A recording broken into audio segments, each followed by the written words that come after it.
everyone, welcome to another episode of Life in Business. My name is Dave Miller, and I'm here with business owner, entrepreneur, and my friend, Kevin Pickford. Well, thanks for having me.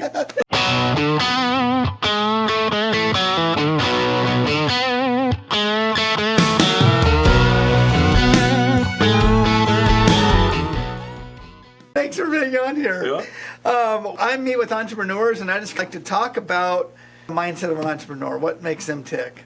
So I would like to go back, if it's okay with you, all the way back to your school age days. And I happen to know your family and all of that, so I'm not going to just tell your story. I want you to tell the story. It's all the way back to I was this tall? Yes, that was me. Right. Tall as you. So I was raised by my mom and dad in Fresno, California. Yes. I don't know if I should say that out loud here. Okay. Right? And my dad was a 7th grade school teacher for 30 plus years, high school football coach for 30 plus years. My mom was an entrepreneur. As far back as I can remember, what I remember first is her being in sales with Encyclopedia, World Book Encyclopedia. And I remember her doing the door-to-door thing, always being in sales. All of a sudden, they would win a trip to Hawaii. I remember them winning a trip to Chicago, and I was always, where are they going again? Well, my mom all of a sudden built this team, so I understood. She taught us leverage through sales. Oh, right? yeah. So she built a team underneath her, so she wouldn't have to door knock the 500 homes a week. She would work her way down to 100 to 50 a week, where she had other people helping her. Oh, right? That's cool. But she'd always be one of the top salespeople for this nationwide brand, and she would win a lot of awards. So my dad got to go to these free trips. So I always thought it was cool. That is super cool. And before we go on, I got to say, dude, I know your parents. Mm-hmm. Your dad, hopefully he's not watching because I'm running a big head, but he might be one of the toughest dudes that I've ever met. Yeah, he's a pretty tough guy. He's a tough dude. And if this weren't going out to families, I would give him my normal high to me. But it's the normal high. The normal high is the number one sign, right? With not the pointer. The pointer. And I think I knew your dad. I know your dad better than I knew your mom, but I knew your mom through obviously I coached your kids, and you coached my kids, and so we were always at sporting events or whatever. Your mom was an amazing, amazing woman. Yeah. Just like people 30 years younger than her would be like, oh my goodness, how do you get so much energy, and how can you? He was just going. That had to be pretty amazing to be raised by those two folks. Even to the day she passed, she still has more energy than I had, and she's 25 years older. Right, so it was interesting being raised by a mom who had that type of energy. Yes. Right, and just I would think, and obviously I wasn't there when you were getting raised, but I would think that how she was when I knew her was probably how she was when she was raising you. Oh, like, yeah. Hey, we're not. It's time to work. Well, I think that's where my brother and I got our work ethic from. Right, it's no excuses, suck it up, adapt and overcome. My dad used to always say, and just go figure it out. Right, in my wife and I, we raised our 3 daughters the same way. There's no excuses. Great girls, good kids, great basketball coach, right? Forever until about 3 years ago, I had Dave's name in my phone. Dave Miller, Kendall's basketball coach. There we go. And then we become really good friends. I think I edited that part out and take you out as a basketball coach. I know who you are now. It's weird how we do that with our phones. I'm sure you do the same thing. Oh, I've got John, plumber, so-and-so, electrician. Yes. Or how I know them, or I'll have Joe, John's dad. Right. Because then I'm like, who? Otherwise, I'm looking at my phone and go, I have no idea who Joe is. Well, especially with a Dave or a Kevin or a John, you got 12 of them in your phone, and you're going, who is this person? Absolutely. So sports is a big part of your life. Yes. And probably have learned a lot of good lessons through sport. So your job as a football coach. Yep. So my guess is the whole, rub some dirt on it and get out there and play. So my dad, junior college, because back when he played, junior college was a big thing. So he went to Bakersfield Junior College right out of high school. Plus he graduated when he was 17, so he was super young. But he actually got recruited by Bear Bryant to Alabama. Wow. Well, the year before, Kansas won the big bowl game. And I don't know if they beat Alabama. They'd have to go back to that date. But they went 12-0. My dad, not from the blessing from my grandpa, his dad, he ended up going to Kansas and not Alabama. He lasted about a year back there because they had some of the worst storms and weather. So he decided to come back, and he went to Fresno State. Right. Okay. So my dad played college football all through, and then he coached forever. And so we were raised in a big sports family, right? My brother and I. So yeah. A lot of great lessons you learn from sports. Oh shoot! I remember traveling for the first time to Missouri. I was 11 years old, and we were on a baseball all-star team. And I was pitching at night, and it was a bunch of guys that came together in California, and we traveled playing teams from New York, and almost like the Little League World Series, but it was a year older, so we were already on the big bases. And I was pitching at night, and all the bugs were flying in my eyes as I'm pitching. And the story that my dad likes to tell is I was out there kind of whining and crying a little bit because I couldn't see, couldn't throw strikes, and he comes out and just says, "Suck it up, let's go, get out of the inning." And I'm like, oh boy. There, it was one of those things where no excuses. So baseball definitely, as you as a hitter, it's a failure sport. You fell 7 out of 10 times. I know you're a big Dodger guy. You fell 7 out of 10 times. You're a multimillionaire, right? So you had to learn to overcome some of the failures, and it's kind of what they call life, right? So the ups and downs of everything that we do. So sports is huge on that, and then of course having 3 daughters that just absolutely love sports too. It was fun. Yeah, blast.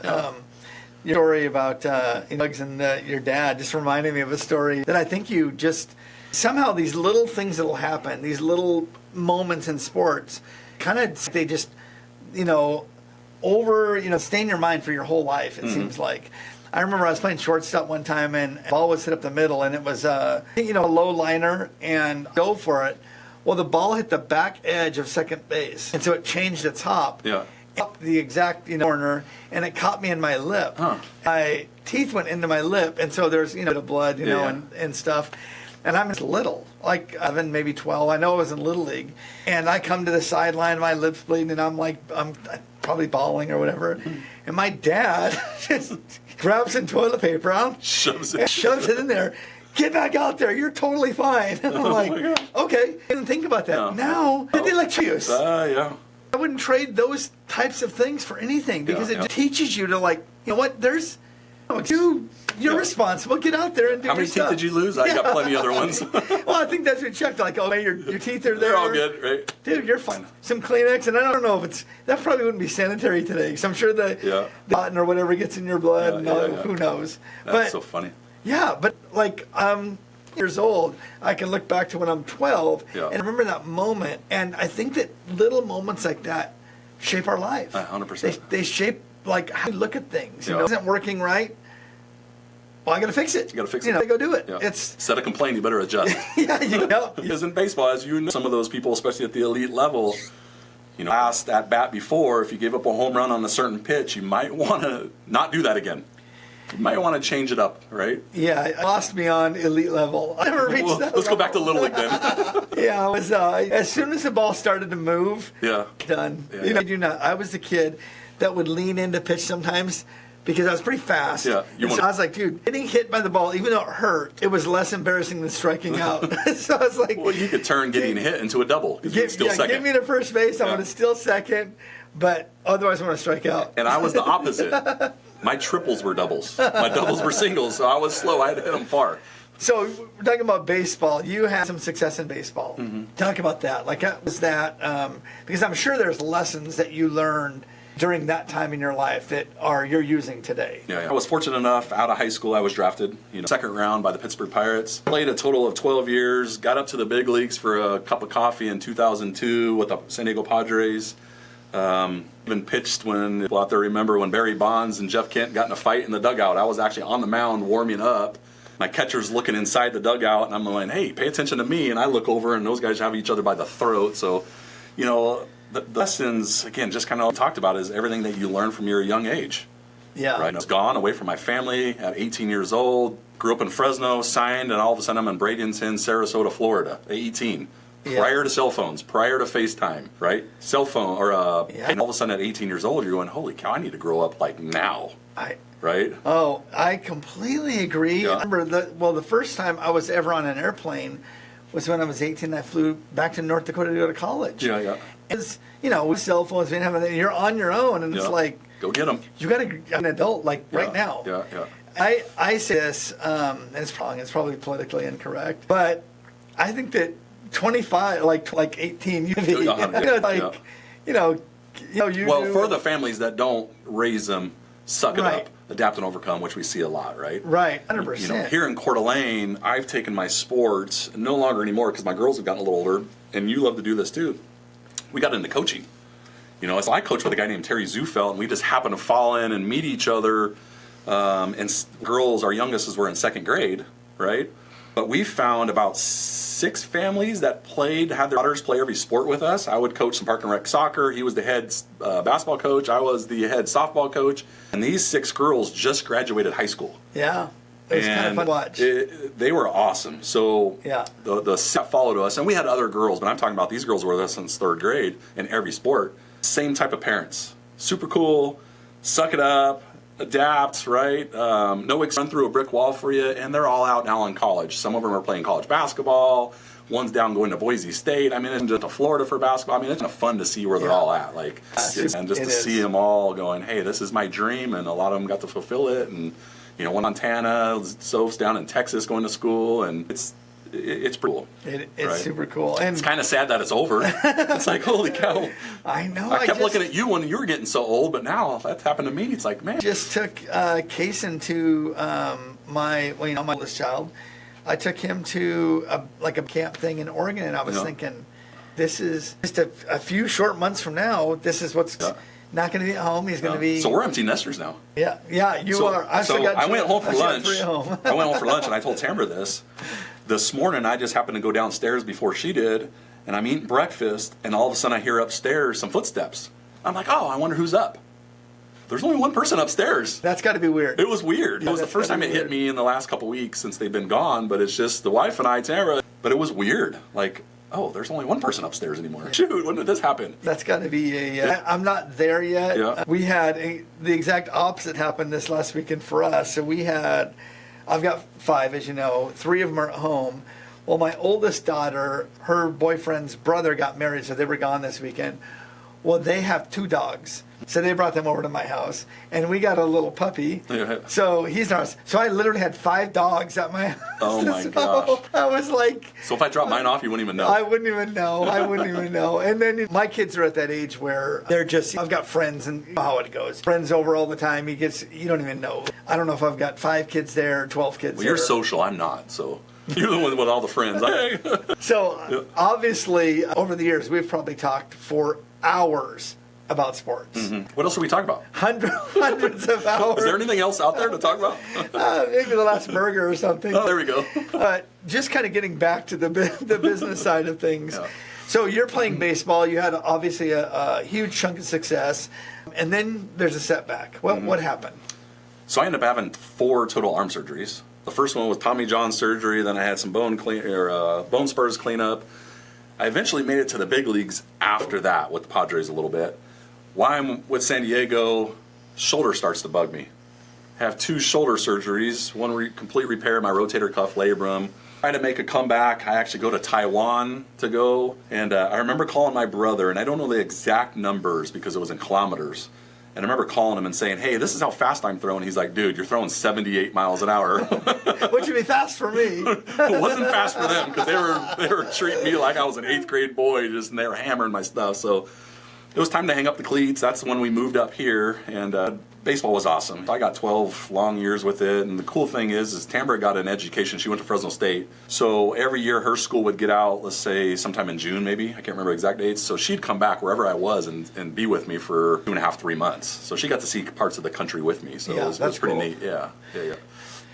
That's cool. So you had, you got out of baseball. Did you come straight to Idaho? So I moved here, and 2 weeks later, I went to Taiwan.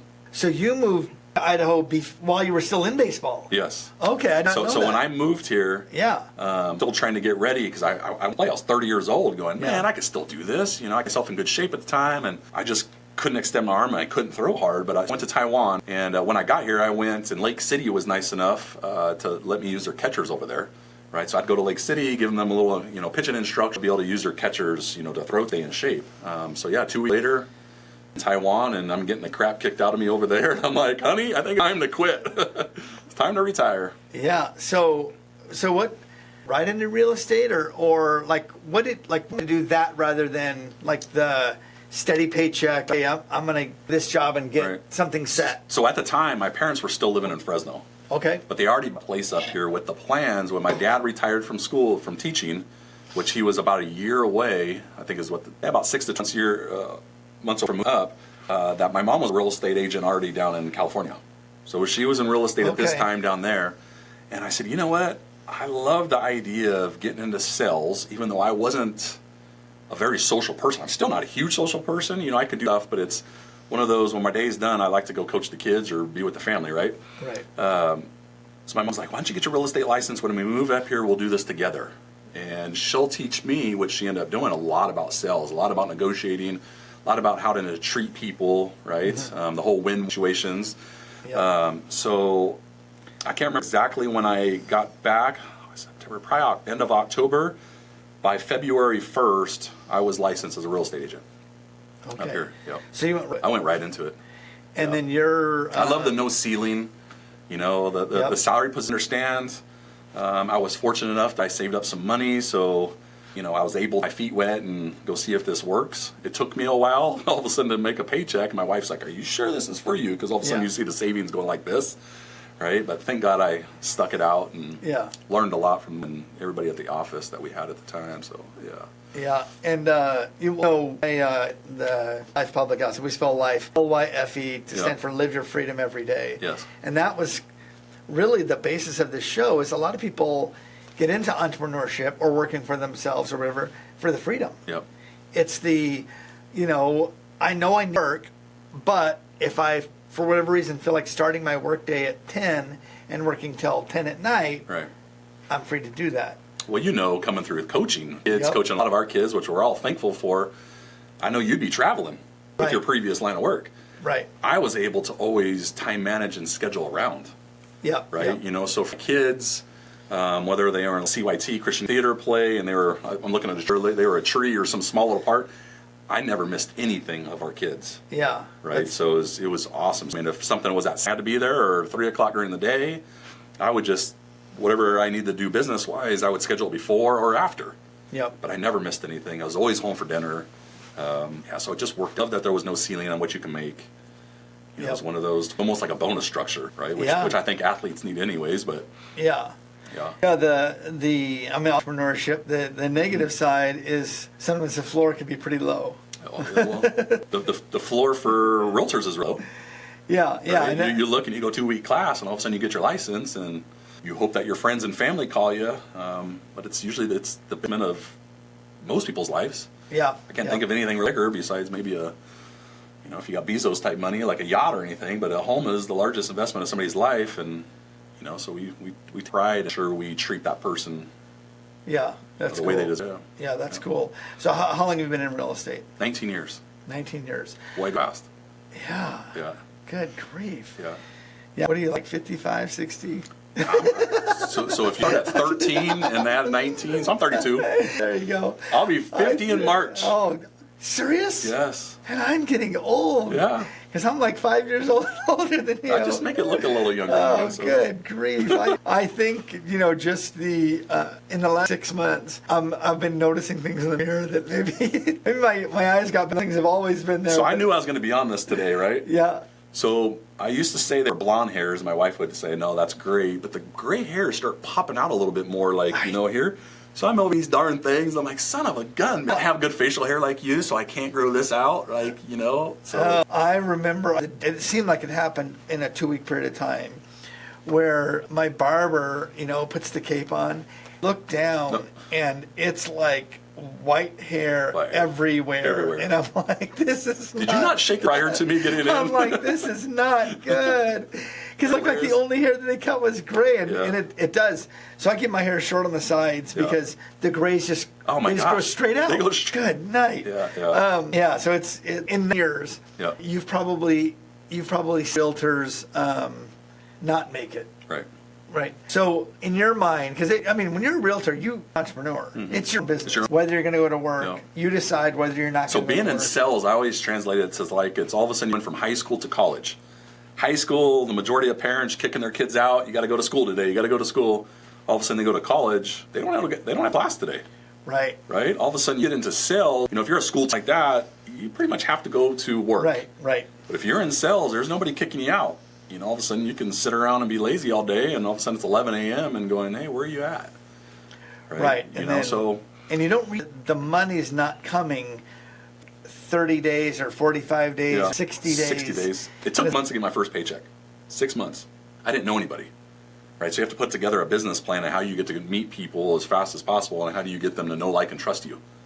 Yeah. Right? So I got through coaching. They saw the way I treated their kids and found out what I did, for a full-time job. How you start building. That's how you start to get to know people. And yeah, it's definitely a relationship. 100%, Relationships. Yeah. And do business, and I know you do business with people that you like. Yeah. It's just, it's how we work. If I'm do with somebody, I don't really want to do business with someone I don't like. Well, when I first got into real estate, you start chasing kind of all the sales. Yeah. Kind of up enough to go, you're not a very nice person and you're kind of rude. I don't need to work with you. Yeah. Call this person. Yeah, that connected to that freedom thing. 100%. Yeah. You get somebody in your store over there and you're going, hey, yeah, you got to go. Yeah. Oh, yeah. It hasn't happened much, but it has happened a couple times where I'm just like, you know what? I don't need you here. And I said it hasn't happened probably in a couple, 3 years now. It's happened twice, but one of them was just literally like 2 weeks ago. Yeah, oh, wow. And it was a person that wanted to rent space or whatever, and it was just not a situation. I was like, you know what? Not a place for you. Yeah. My exact words were, we're not a match. Yeah. And she goes, well, what do you mean? I said, my ideas and your ideas do not line up. And it wasn't political, or it was just, she was just demanding, and she wanted me to buy, everything for her. I'm like, this turns into a making event for me.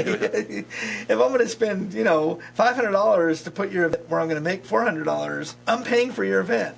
Yeah, no, I don't do rude or disrespectful. No. If you're disrespectful and put people down, I just don't have time for you.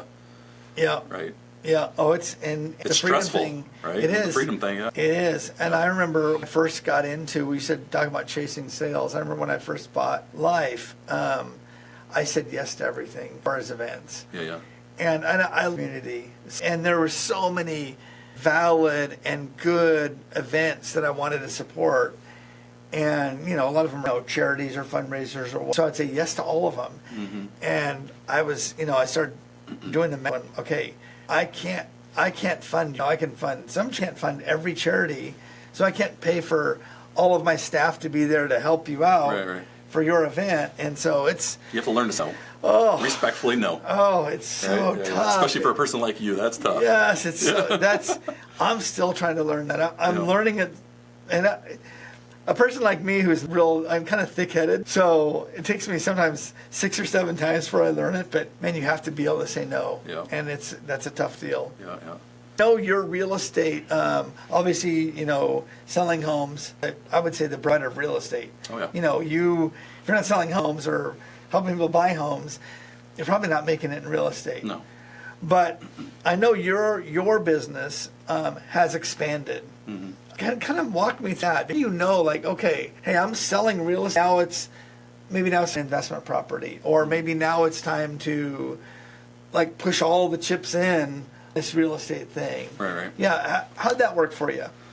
So I'm all in on real estate. Totally believe it. Want my kids to be dive into it. The oldest one, who's 24, is already looking to buy a home in Dallas, where her and Cody are married and doing their life, which is awesome. Is that crazy? You have a married? So what's crazy is, and he's an awesome kid. Yeah, he's a guy. I don't know. Weird to say my wife's husband, and then Taylor Colden, and now no longer Taylor Pickford. And if you see it on social media, it's January. It's been great. So 17 ago, I had the opportunity to be one of the owners of our Keller Williams brokerage locally, with a couple guys. I think you know some of them, and all in on the brokerage. And my wife and I, we've bought investment properties. We're owner of our Keller Williams building.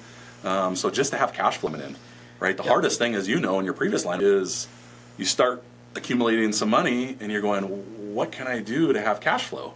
Because as a real estate agent, there's no 401k. Right. There's a Roth IRA and stuff, but the goal is to money than what a Roth IRA allows you to contribute, like if you get to a level, right? So there's nobody matching the 401ks and that. So you invest somewhere, whether you play the stock market, the real estate, both. So we just bought single homes, handful of them. We own a place down in Arizona that we like to go to, and it's not going well. We won recently, investment property that we have dumped quite a bit of money into, but knock on wood, it's been great. Good. We have a ton of equity in everything that we have, including our own home. So the ownership side's been been fun. It's been hard work, a lot of blood, sweat, and tears. My mom helped build that thing up, and we've just kind of taken it to another step here locally. A lot of realtors, Coeur d'Alene, North Idaho.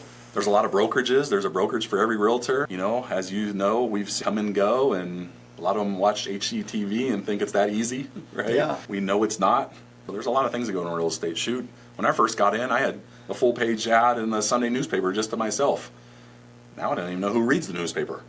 Everything is online. You still get the newspaper? I stopped getting the newspaper when I had to put on my reading glasses.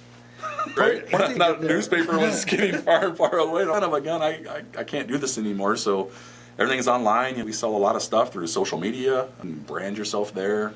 Yourself, so how much you care to your clients. It's totally different now. Everything's online. And so I'm trying to think, how old is Kendall? What's Kendall? So Kendall will be 21 in October. 21, and I think you first started. So 7 or 8 or something. Yeah, you first started coaching her probably in 3rd grade. What's that? 9? Maybe 8, 9 years old, something like that. So holy bucket. So I've known you 14, 15 years or whatever. Yeah. But from a distance, I've watched you change with not your personality, but I don't know if social media was your favorite thing. No. And you realize you kind of have to do it. What's been the biggest surprises or the things? What's been the things that have stretched your comfort zone the most? Videos, being in videos online, things like this. This is the first time I've done this. It's fun. I've held a class in our office called Q&A, come ask questions. 19 years, there's a lot of experience there. Yeah. So come ask certain questions, because whether it's spending money on something I've probably already done, I've gone through a lot of great transactions and some not so great, so I can hopefully help them and try to keep them out of trouble. There's been definitely a lot of change, but the uncomfortable part for me is just putting myself out there, the social media. Right? You get on Facebook, I'm one of those closet nerd learners through real estate and certain kind of business that I like to read. I'm a numbers guy in my head. Sometimes I drive my wife crazy with what I have going on in my head. But I like social media more for I can catch up with my old baseball buddies and see what they look like, their families, watch them grow up. A lot of our kids are now getting into college sports, playing college basketball, which is awesome. Some of those kids played with Bellinger for your old Dodger. We're seeing some of those guys now on the big leagues. The kids are in the big leagues. Insane. That's when we start feeling old. We're not getting younger, dude. Goodness. It's fun, man. And it's for being an entrepreneur. I think for me at least, it seems like it's a constant. You get something that's like I think I just talked about. It's uncomfortable, or it's boundary stretching for me to say no to people, because I want everybody to be happy, everyone to have a good time, everybody that whatever they want, I really want them to have it. And so for me, a stretch for me has been teaching myself to do that. And I think the entrepreneurs that make it are the people that are willing to do the uncomfortable. Right. Would you 100%. Yeah. You're constantly learning. You're constantly stretching yourself, learning. I go to at least one conference a year, try to maybe get to 2, seeing what the up-and-coming stuff is. Hard part is, even though being 49 going to be 50, is there's always something coming up that this younger generation wants, and the younger generation's the future home buyers and sellers, right? How do they want to be? Gosh, the old school way is call everybody. Now, you better get on their TikTok and some of the stuff I don't even have on my phone yet. Snapchat, I don't do that, but I know that's the way my wife communicates with our girls. Texting is one of those things. Emailing, but I'm still an old school phone call person. I like texting because then you have proof of everything that was said. Right? The phone call is you can just hear somebody's tone, see, hey Dave, how are you doing? Because right now we're in a little different market, right? And so the hardest part about our job right now is pricing a home. And coming to you and saying, I know you live where I do in Coeur d'Alene, and coming to you and telling you what your price of your home is. Well, you still have 18 to 24 months to go price in your head, potentially. That's where most people are, right? And I have to come in and say, hey, I know you think it's worth this, but today's market, if you want to sell, it's worth this, right? So the uncomfortable part of that is people work hard for their money. They work hard for the equity in their home. And coming in there with sometimes bad news is not the most exciting thing. Right? But people just want fair. They want to be told, here's what today's market looks like. Here's what the comps are. I don't create them. I mean, no in real estate. I wish they were all worth $1 million. Right? And I would think learning the constant, trying to stay with what's going on. I'm going to a conference, literally a coffee roasting, because we roast our own coffee, coffee roasting conference in Chicago in October. And if you would have asked me 5 years ago, would I ever go to a coffee roasting? I'd be like, no. But it's start to do something, you get interested in it, and you want to be just the competitor in you. You want to be the best at it. And so the only way to be the best at it is to go learn from people that You are go doing talk it to all my well. ex-baseball buddies. They laugh that I'm in sales because you have to have conversations with people. Back then, even my wife and I are high school sweethearts, and so she would tell her friends, "I swear that I'm with this guy," because he'd be back playing baseball while she's in Fresno. But there were certain things that she'd want to go do. I was just like, "Man, hey, go have fun." I just wouldn't want to go because I wasn't very social. I just had my mind on baseball, right? Trying to get to the level that I wanted to do. But So my mind kind of went to, when you're talking about turning 50 this year. I still have 6 months, by the way. You're basically 50. I have 6 months, Miller. What year did we go to the baseball spring training? Shoot, that had to be. Was it 45? Because I know it was around a birthday time. It might have been 40, 42. Yeah. I thought it was. So Banny was it his first year? Jeff Bannister, I think it was probably his first year with the Texas Rangers. That doesn't seem that long ago, but I think it was a while ago. It was a while ago. Oh my goodness. Your first number had a 4. Unfortunately, that's a long time. I think for me, the biggest, next year I turn 55. To me, that seems, for me, it's a bigger deal to turn 55 than it was to turn 50 because I'll be closer to 60 than I am closer to 50. Well, they told us in elementary school to always round up. We have to stop doing that. Oh, I'm trying to round up. I'm basically 50. One day after your birthday, you'll be 60. We'll stop rounding up for you. It's crazy how quickly time goes. Well, just seeing it in my phone, I still have pictures of the girls because Jay and Kendall were such good friends. But part of the pictures is little Kaysen. And just to see how little he was, right? And then I still have pictures of when we went to the airport to see Kato.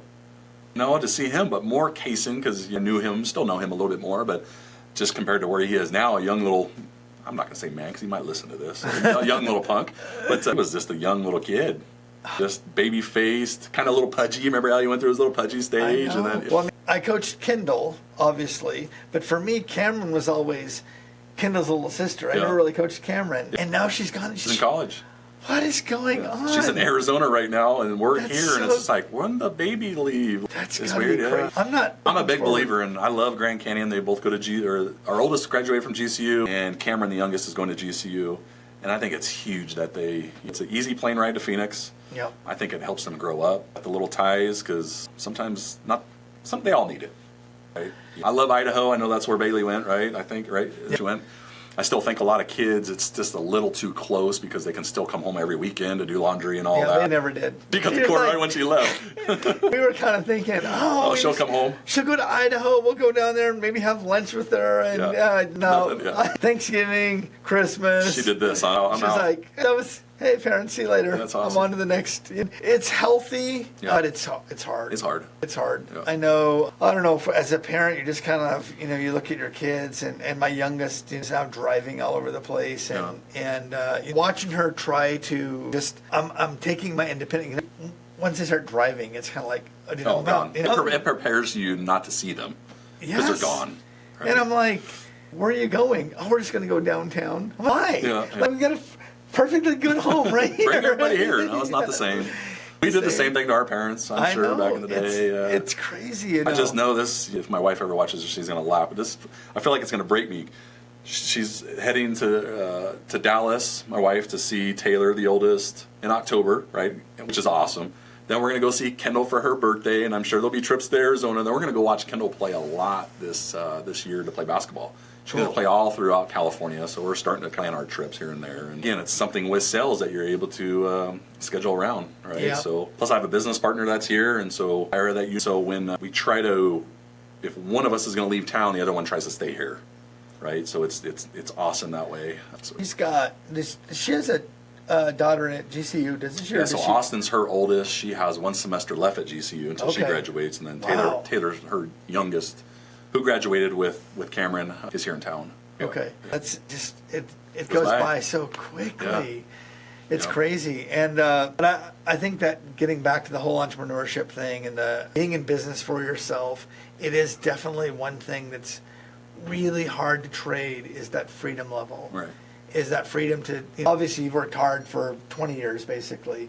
Now your daughter's going to do this, playing in California, and how awesome is it that you're going to be able to, But you have to earn it too. Oh, 100%. There's a lot of people get into sales and they have a bunch of excuses. Well, my kids are doing this, my kids are doing this, and all this. My spouse needs me at home. You just went a full week without doing anything on your business, right? And then a lot of times the majority of the time, if you get out of sales or as a realtor and you're not hitting your goals, you have to look in the mirror and go, holy cow, am I doing what I need to be doing, right?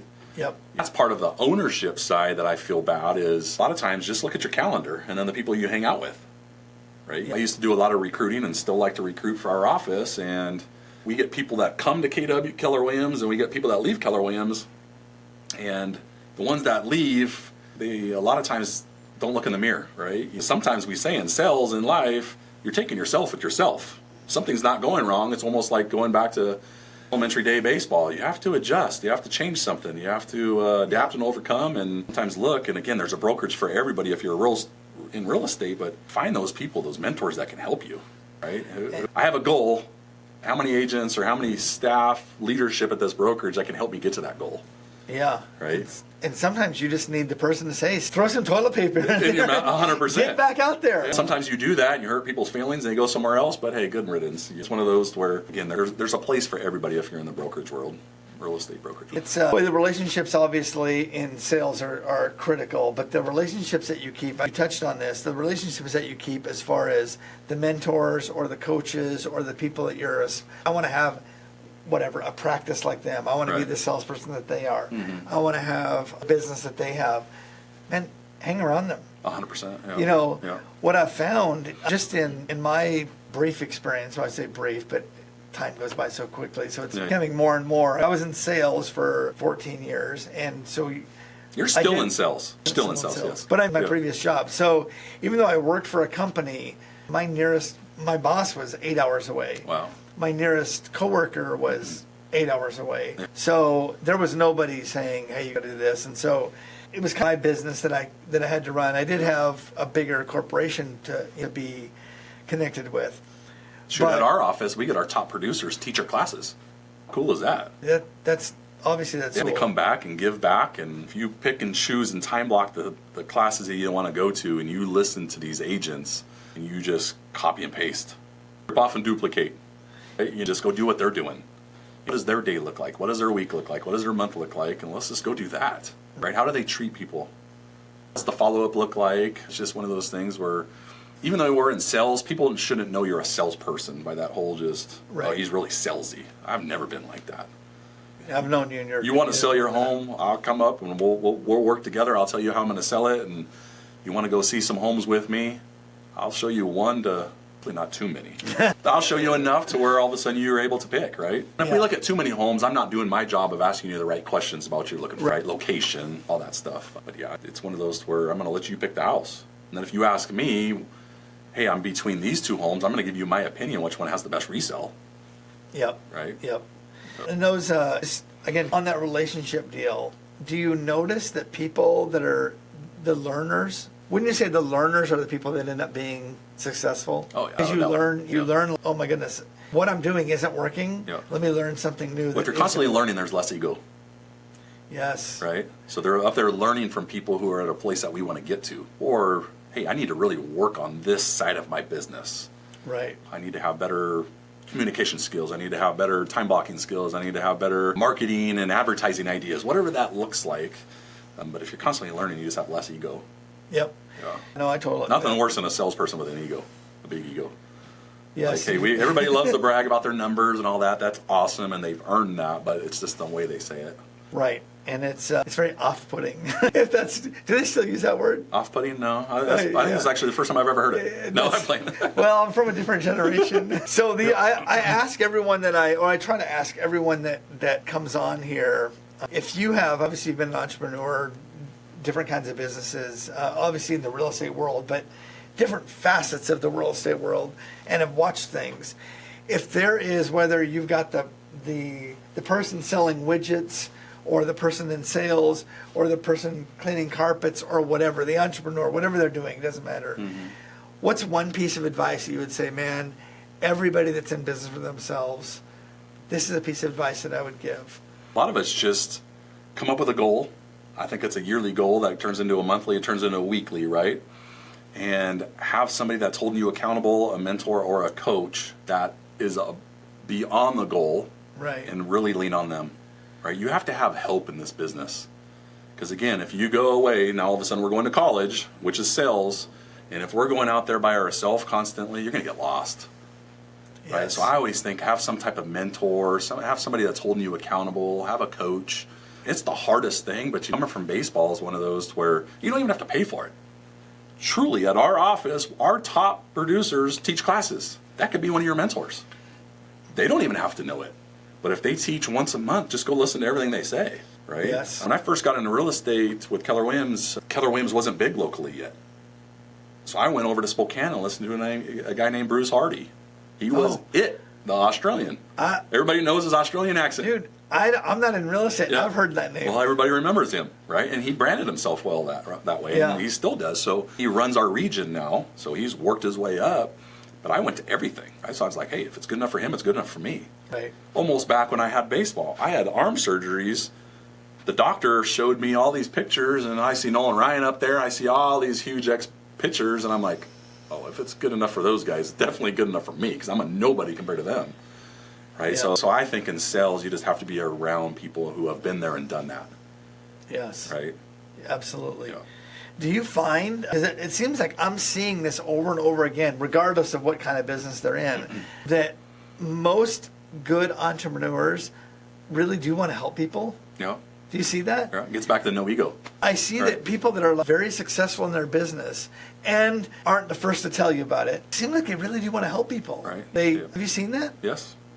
Just thinking off the top of my head, the top, let's say 300 agents at our office. You look at the top 20%. Do you have 300 60. agents in your office? Yeah, it's probably gone down a little bit with the market changing, right? At one point, we were at 370. Whoa, Yes. that's crazy. Yeah. There was one year, I think we were hovering about 350, and we had almost 100 agents in our office make six figures or more. Now, that's pretty cool. That's like being an owner, that's cool when those agents, because they're just helping their families, right? And how awesome is that? Yeah, right? wow, that's Yeah. crazy. Yeah. I And a had lot no of times, so I can't remember what you asked me. About the successful people, successful entrepreneurs, Yeah. really wanting to help people. So that's what I was saying. I was going back to our top 20%, because that's who do the majority of the sales. They all want to help people. I just started spitting out all these names that you've probably heard of. They're amazing, right? The agents in our office, and you might get one or two here and there, and eventually just lead themselves out of most brokerages, especially ours, that they don't fit the culture.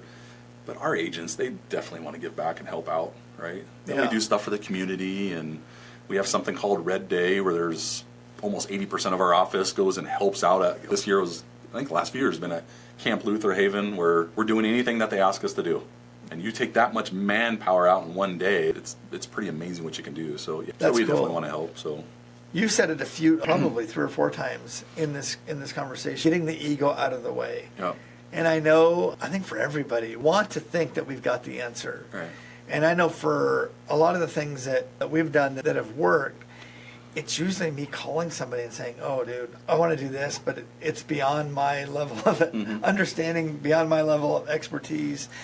Would you mind just helping me walk through this, or can you help me figure this out? Mm-hmm.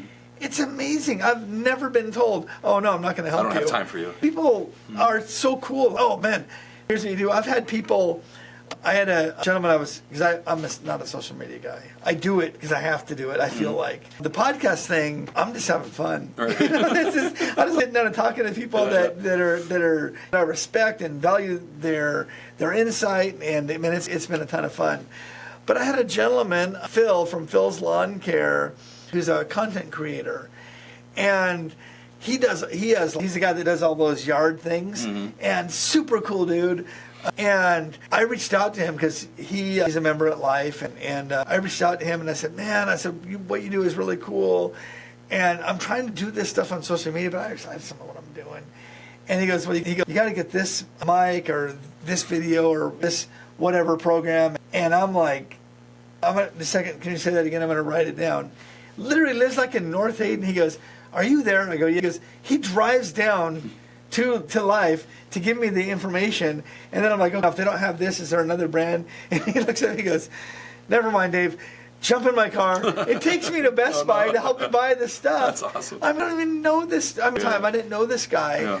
But the willingness to help out, I think that good entrepreneurs, good business leaders, they just have that in them somehow. Yeah. We want to help people out.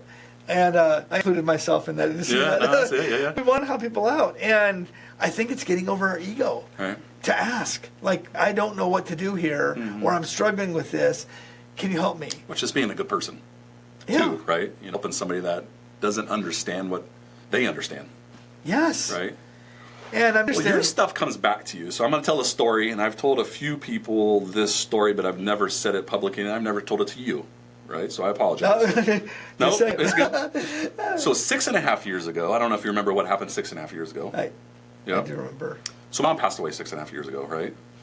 So 6.5 years later, and even at this time, I questioned to people how good a friend I was with certain people, right? And so 6.5 years ago, my mom passed away, right?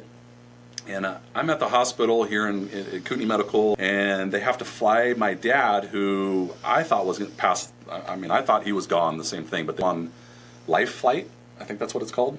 And they flew us to Seattle. And so my mom is gone here, and she had to stay back here. And so they fly my dad, and so I'm lost. I have no idea.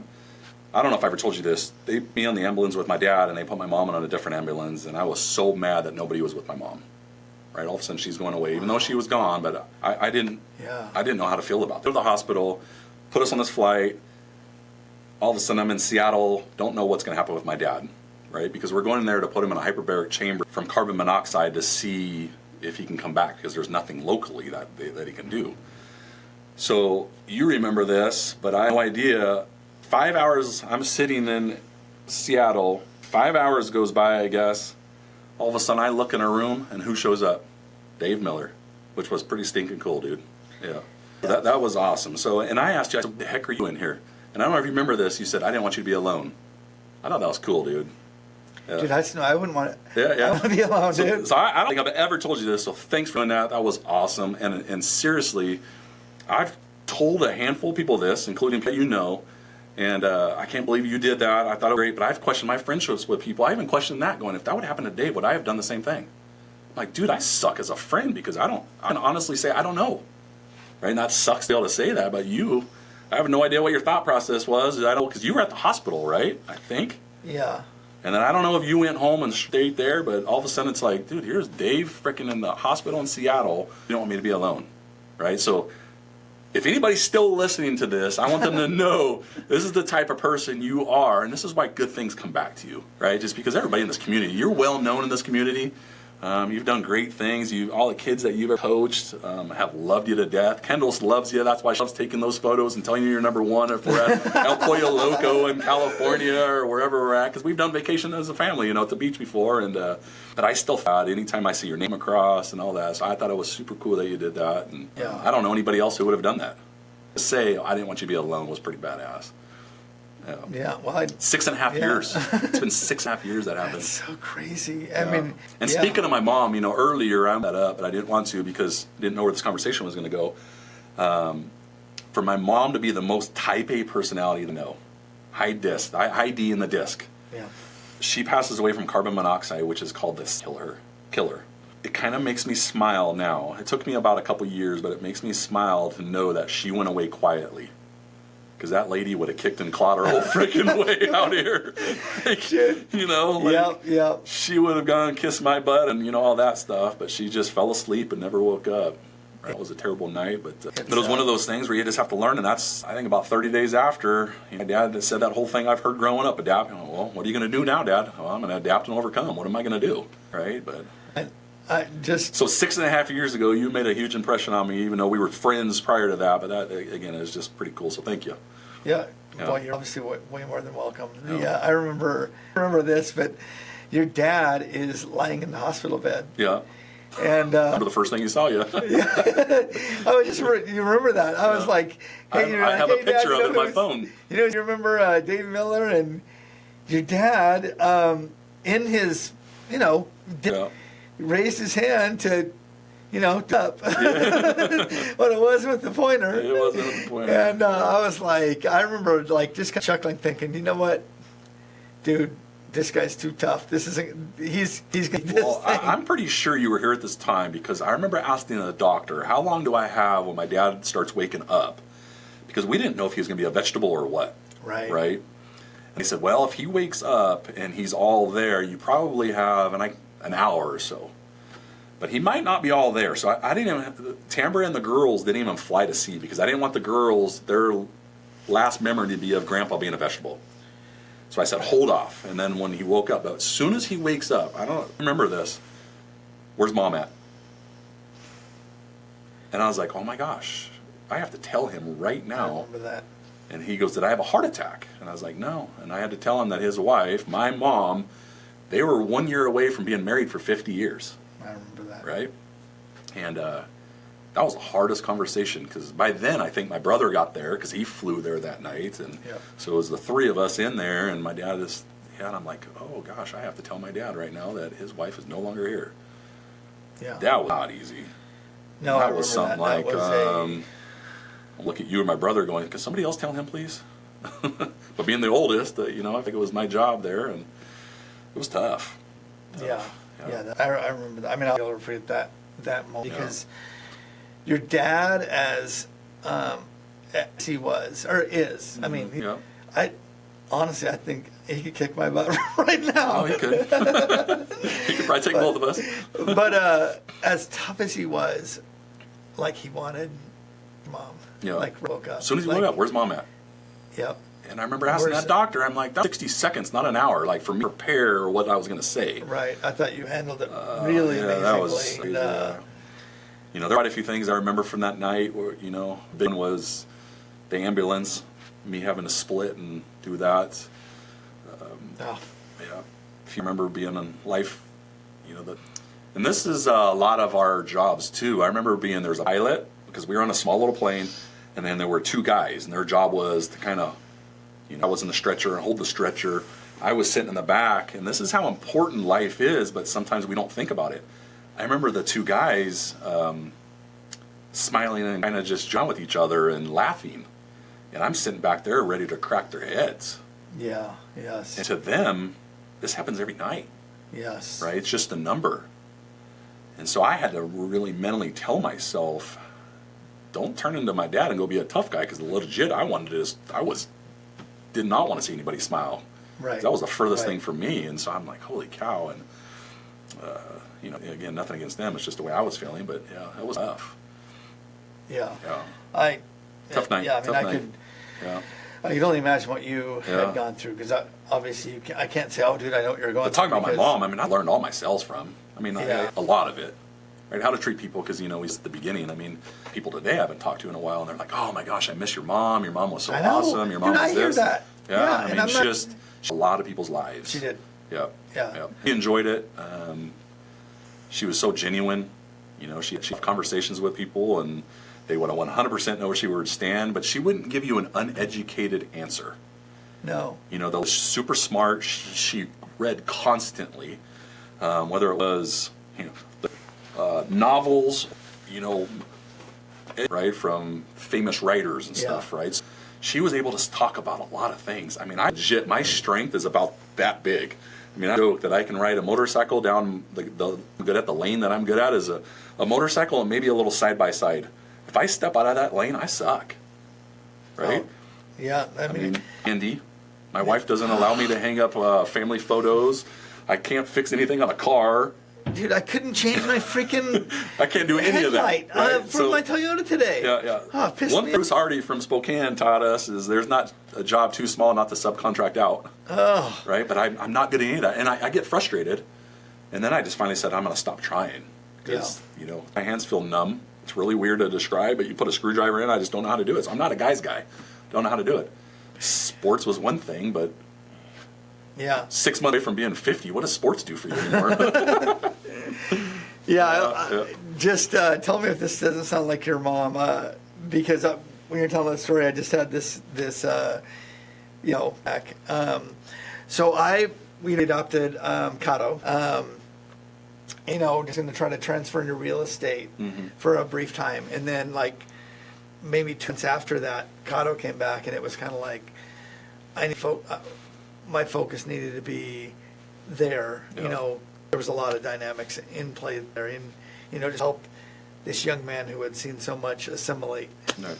But I remember I sold a house in that couple months, and stuff going on. I think there was some paperwork or something that I hadn't done or turned in or whatever, and I think I got a text from her mom saying, "Hey, we need that paperwork," or whatever it was, and I probably didn't do it or whatever, and then I get another text from her mom, and this is what it says: "I still need that paperwork, Dave. It kind of surprises me that you haven't turned it in yet." And I was like, oh boy. I remember, like, dude, I beelined it to wherever that was, so and got the paperwork. She knew how to say things that you're like, without her saying you disappointed me, she put enough words in there that you felt disappointed. Yeah. And I just respected her mom so much that I thought, dude, she's legit disappointed in me. Right. She's surprised that I suck. So I don't want to suck. Yeah. But it's like just a little text. It was like, I'm surprised you hadn't. That's so funny. Does that sound like something? That sounds like something. I mean, that was, however long ago that was. I remember it to this day that I can almost quote it verbatim. Just begin the respect that I had for her, what an amazing woman, and using her leadership to, the office or whatever, to basically say, hey, you know what? Get your act together. Right. In a nice way. That's like, dude. I had, after she passed, stories come out about her and what she did, and she never said anything about it. So there's so much stuff, even locally, that I didn't know that she did, right? Yeah. And the one that I remember the most is there was an agent that came up to me in our office. He was probably almost 60, and he said, Kevin, I was talking to your mom, and he's passing away. He didn't have the money to get on a plane, buy a plane ticket to go see his mom. You know who plane ticket? My mom. Yeah, I was. There is no way your mom is passing away without you seeing her prior to, right? Buys him a plane ticket. My mom never shared that story with anybody. Like, I knew about it. He never said anything until after she passed, right? So I started getting all. And after she passed, and then, leadership role a couple years later, I kind of over a lot of the people that would go to her for questions. Yeah. And I'm like, holy cow, I'm not my mom. You find out really quick how uneducated and how you're not as smart as somebody pretty quick, right? I prided myself on as up to date on a lot of things. Yeah. She in that, right? But it's just those stories were touching of knowing, man, I always knew my mom was cool, but stuff like that's pretty cool. Yeah. Right. I think she would dip into her pocketbook to help somebody. Yeah. And the only one. I mean, there was multiple of those of helping people out, but to get that person to go see their mom before they're passed, because their mom passed, what they said, like a week so later. Yeah. So that's amazing. Yeah. And I think it goes back to that, entrepreneurs, they're help. Yeah. And they don't need the fanfare. They don't need need the, it, it's a position to help your situation or help you become a better at your job, help you in a personal or a family situation or whatever. A lot of entrepreneurs want to do that. Absolutely. They genuinely want to do that. Yeah. So that's pretty cool. Yeah. Well, gosh, honestly, Kevin, I could talk to you for hours and have. Right. Just not on camera. But man, I thank you so much for being on. Yeah. Thanks for the invite. It's super cool, Yeah. and as a How that people now know that you always let me beat you in pickleball too. Oh, dude. I mean, let me beat you in pickleball. Oh, dude, I didn't let you beat anything. I'm playing pickleball tonight at 7. Oh, yeah? Yeah, I can't tell you. Hey, Major League Football's on tonight. 49ers are playing tonight. 49ers sucks. Dude, hey, We're playing the so zoo. much. We're playing the Zoofelds in a couple nights. Want to come over? Playing the Zoofelds. Oh, okay. Pickleball, Yeah. Them. It's fun. Yeah. That I'm not young. Gosh. That ball, I want to go get it. Body tells you to go get it, and then all of a sudden you're like, Yes. damn, that bounced twice. Yes, or like my mind, I still think I'm young. Yeah. And I can do it, Yeah, and you then do I it. just like can't. Gosh And I'm darn like, it. or I can't stop. Once the body gets going, Yeah. I can't stop. Oh, shoot, like there's I a used fence to. there? Or another person. Yeah, another That's what person. happens a lot. Is it? You're always just smacking your partner. Yes. Yeah. Thanks, sir. Thank you. Take it easy. Yep, yep. Hey, if you're watching this still, please like, follow. So you all probably know what you're supposed to do more than I know what you're supposed to do. But share this because I want this to become something that entrepreneurs, where we can help each other and just really kind of spur each other on to do really cool things. Thanks for tuning in, and I will see you next time. Bye-bye. Go.